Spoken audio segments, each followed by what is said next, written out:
The problem with modern British bureaucracy is that it's become an issue of power rather than an issue of support. It's about control and submission. And yesterday I had a very interesting series of conversations, partly with bureaucrats, local civil servants working for the council, and I'm pretty convinced that one of them said something which was untrue, utterly untrue. And there seems an attempt to row back on that by other officials, but nobody quite wants to admit that what I was told was wrong. And we're in the same situation nationally, because in the end, we've got to a point where what you hear on the end of where you've got this sort of telephone bullying going on, and passive aggression, and it's deeply depressing. It's deeply depressing that this is what support has come to be in Britain. And British bureaucracy, this is a form of service that is so entrenched, so labyrinthine, so willfully indifferent to human need that Kafka himself would struggle to undo it and to describe it. Over the last 2 years, thousands of Ukrainians displaced by war have sought sanctuary and been invited into Britain.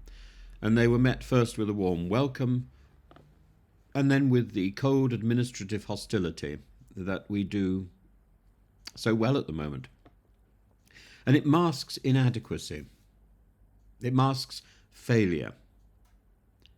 And at its core, the British bureaucratic machine functions not to serve, but to control. It's a mechanism of deliberate frustration, wielded to uphold power structures rather than to support those caught in its web. And we don't do it very well. This nastiness, this power is fairly obvious. Other countries that I've been to do it significantly better, and make life very hard for their own citizens. We simply do it in a sort of upfront, nasty way. It's something that's developed particularly over the last 10 years. And before the Ukrainians, it was Afghans, before them, Syrians, before them, Windrush immigrants who, despite living in Britain for decades, were suddenly informed their presence was an administrative error. Because in the end, the paperwork is more important than the people.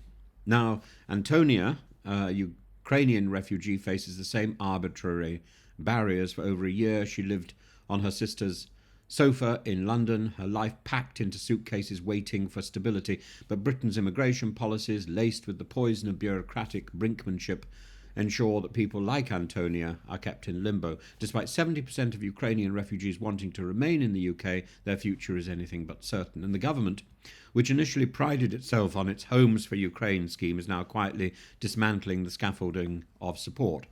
Visa extensions, a convoluted, nerve-wracking process apparently granted today. Housing support slashed. Employers and landlords fearful of fines they're refusing to engage with Ukrainians whose visas are about to expire. The system is riddled with delay, opaque rules, and a lack of basic compassion, because in British bureaucracy, maintaining power over people's lives is more important than logic or fairness or truth. Let's be clear, this isn't incompetence. Though there may well be areas of incompetence lying around, this is a deliberate strategy of nastiness. The ever-narrowing eligibility for visas, the slow suffocation of funding, the impossible thresholds for work sponsorship. These are not accidents. These are engineered obstacles that keep the bureaucrats in funding. Consider the latest visa extension scheme. Applicants must apply within a strict 28-day window before their current visa expires. Miss it and you're out. This rigidity is not just cruel, it's absurd. Even the EU, hardly known for its bureaucratic simplicity, has automatically rolled over Ukrainian visas. And meanwhile, in Britain, councils and charities are warning of an administrative backlog that will leave thousands undocumented. And the Home Office, of course, remains silent because the Home Office is inaccessible.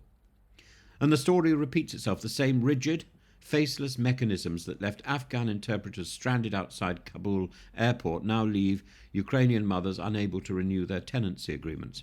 The same red tape that sent Windrush citizens to detention centres now threaten to plunge Ukrainians into homelessness.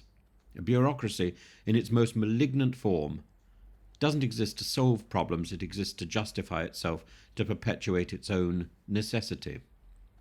And so we see the true face of modern British bureaucracy, indifferent to suffering, but meticulous in enforcing its own power, keeping itself in control. The Home Office will claim it's simply ensuring processes are followed, being fair. But when those processes lead to despair, destitution, division, they're not neutral, they are cruel by design. So what can we say to Antonia, to Artyom from Kharkiv, to Pavlo from in Plymouth?